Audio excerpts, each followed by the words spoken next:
It's happening, folks. The New York Giants are officially tanking.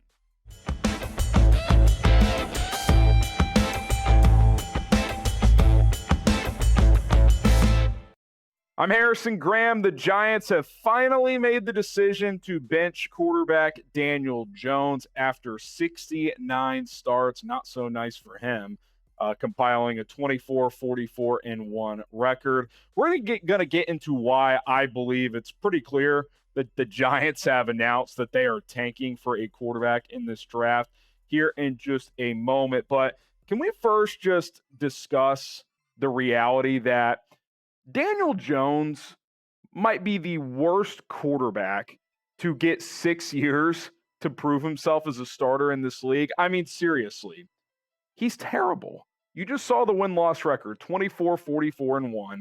I get circumstances at times probably haven't been great, but how many guys get 6 years of bad play before a team is just like, oh, yeah, I guess now we realize you actually aren't the guy? He fooled Joe Schoen 2 years ago, their GM, with that fake playoff win season where they won a bunch of fluky games by one score. Playoff game, he actually played probably the best game of his career and won that game. And they were like, oh, well, we just got to pay him 4 years, $160 million. This is what you do, right, when you have a quarterback? Well, the reality is they did not have a quarterback. I mean, even that year, he only threw for 15 touchdowns. He was just a very, very, very poor man's Alex Smith. He was just a game manager, and clearly it has not worked out. So good for Daniel Jones for securing the bag. The reason they had to do this now, other than I think it's clear they're tanking, is, well, they've clearly come to the determination that he is not their future guy, which we all knew that years ago, but they have finally come to that conclusion. And if he were to get injured, he gets like an additional $23 million next year. So a guy who already has a torn ACL under his belt, he's had some neck issues in the past, you got to bench him. And even further proof that you're tanking is not only do you bench Daniel Jones, who is bad, but is probably at least the best quarterback on the roster. But if it's not him, it's Drew Lock. Well, they're not even going to Drew Lock. They're going to Tommy DeVito, America's favorite quarterback, Mr. Italian himself, to start moving forward, which I don't want to say is a joke, but it's kind of a joke. I mean, you're kind of telling all of us, like, yeah, we're tanking and we don't really care who knows it.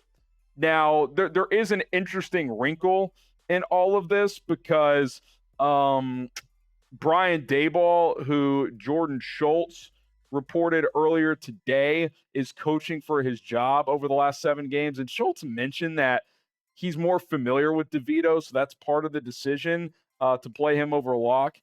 I mean, anybody who's watched both of those quarterbacks play would say that Drew Lock is a better quarterback than Tommy DeVito. But listen, I'm not dismissing Schultz's report. I definitely think the part where he might be coaching for his job is legitimate. But regardless, I think it's pretty obvious they're tanking here. If you're trying to win games right now, you do not turn to Tommy DeVito. Like that is not an answer at the end of the day. Now, they see practice more than I do. If they truly think he's better than Drew Lock, so be it. I refuse to believe Tommy DeVito is the best quarterback on that roster. And listen, Tommy DeVito's fun. He had some moments last year. It'll be more entertaining than Daniel Jones. I'll certainly say that. But let's make one thing clear and obvious. They are tanking. And quite frankly, they probably should tank because they were sniffing around at quarterbacks last year. They tried to trade up with the Patriots for Drake May. If anybody watched the offseason Hard Knocks, that was very, very clear. During another meeting on that show that we all got to see, Joe Schoen just opened up the floor for the rest of the room and said, hey, if we could trade up for Jaden Daniels, would you do it? And Daboll did not hesitate. He said, yes, I would. I would trade up for Jaden Daniels. I think it's clear Daboll's been done with Daniel Jones for a while now, and now he's just able to make the decision to move on from him. And I think that's really the question. Is he truly on the hot seat? Is he and or Joe Schoen going to be back and be able to make the decision on who they're going to draft as their next quarterback? So that's something John Mara's got to decide. and work through, and we'll see what they end up doing. Before we take a look at a couple of quarterbacks that the Giants, I think, are tanking for, predict it for us. Who do you think will be the Giants quarterback in 2025? Let us know in the comment section down below who you think that player is. Maybe you think it's free agent. Maybe you think they trade for somebody. I guess you never know. But if you had to predict right now, who starts week 1 for the Giants next year? Today's episode is sponsored by Turtle Beach, the best gaming headsets and accessories out there. You won't be hearing Santa come down the chimney this Christmas Eve if you get Turtle Beach's new Stealth 700 gaming headset. Trust me, go check it out. Turtle Beach's Stealth 700 Gen 3 headset picks up so much crystal clear sound in the game that you're basically cheating. Santa could crash land right in your living room and you wouldn't even notice. And last time I checked, Santa's a pretty big fella. There's also no better way to block out Aunt Carol from asking you about your love life than with Turtle Beach's game-changing superhuman hearing technology. You'll hear every explosion, every loot box, every footstep like they're right in the room with you. Or if you're a sporting gamer, you're going to hear every crowd noise, the commentating right into your headset. It's going to sound crystal clear. Whether you're treating yourself or looking for that perfect gift this holiday season, now is the time to snag the headset that everyone is talking about. For a limited time only, our audience gets 10% off their entire order when you use code CHAT at turtlebeach.com. That's code CHAT at turtlebeach.com. 10% off your first order with code CHAT at turtlebeach.com/chat. Take advantage of this opportunity today. One more time, turtlebeach.com/chat. Code CHAT gets you 10% off at checkout. Is Shedeur Sanders the quarterback that Big Blue is going to tank for? I think he's one of 2 quarterbacks that I would be comfortable taking in the first round. Shedeur is very accurate. He's tough. I get, from the outside looking in, it feels kind of like a circus with him, Dion, and the boys. But listen, they're 8-2 and on the cusp of making the Big 12 championship and going to the college football playoff. You got to give those guys credit.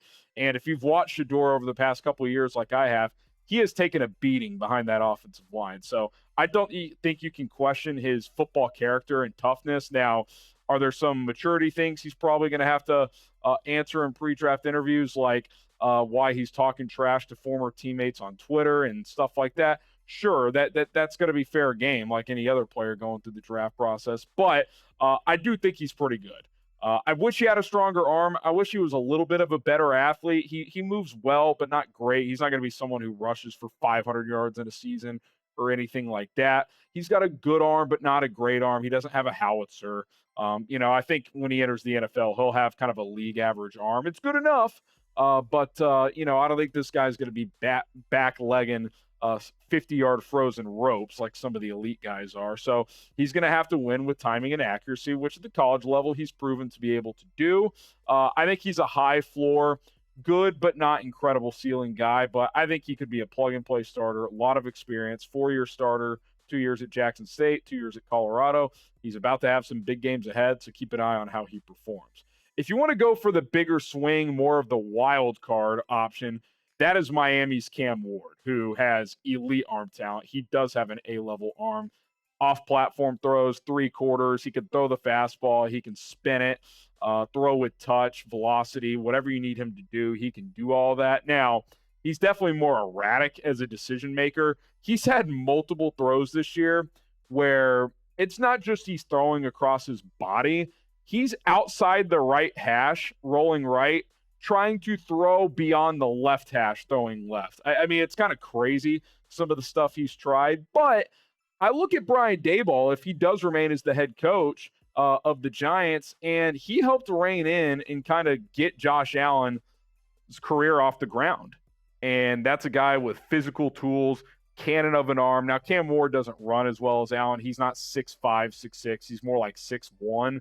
So I'm not saying it's apples to apples, but it's a guy who has elite physical tools, who probably needs to be reined in a little bit, kind of like Josh Allen did. So I do wonder if he would be someone appealing to a Brian Daboll if he were to keep this job. So keep an eye on Cam Ward, just like Shedeur at Colorado. If Miami wins out, they're in the ACC championship game one win away from the college football playoff. So certainly worth mentioning on that front as well. And listen, after those two guys, and even with those two guys, they're not perfect prospects. I don't think either would have been top 4 or even 5 quarterbacks drafted last year. This just isn't that great of a QB class on paper. Now, I'm sure one of these guys will end up being very good, but Jalen Milroe, some physical tools, but a raw player. Garrett Nussmeier at LSU, a lot of people in NFL circles like him. He's been trending down the last couple of weeks. I think he needs another year of college ball. Quinn Ewers at Texas, since he's been back from the midseason injury, has kind of underwhelmed, if I'm being honest. Carson Beck's had a really bad year. He played well last week against Tennessee, but I have no idea where he ends up going. If he finishes strong, he could get back into the mix, but for 6 weeks, he had more interceptions than touchdowns, which is not promising. Penn State's Drew Aller, physical tools, but kind of underwhelming, especially against good competition. So, yeah, I think it's clear due to it's not like last year's class where there's 4, 5, 6 quarterbacks that are intriguing. You got 1, maybe 2 here. So if you're the Giants, you're getting a head start on this tanking thing. I think they're the first team to kind of signal, hey, we're tanking, because the Jags at 2-9 clearly were not tanking. I mean, Doug Peterson could get fired in a second. They paid Trevor Lawrence. They were not trying to lose. Titans at 2-8, first-year head coach. I don't think they're actively tanking. They might from here to try and get a quarterback, because Will Levis saying it. Browns clearly weren't tanking.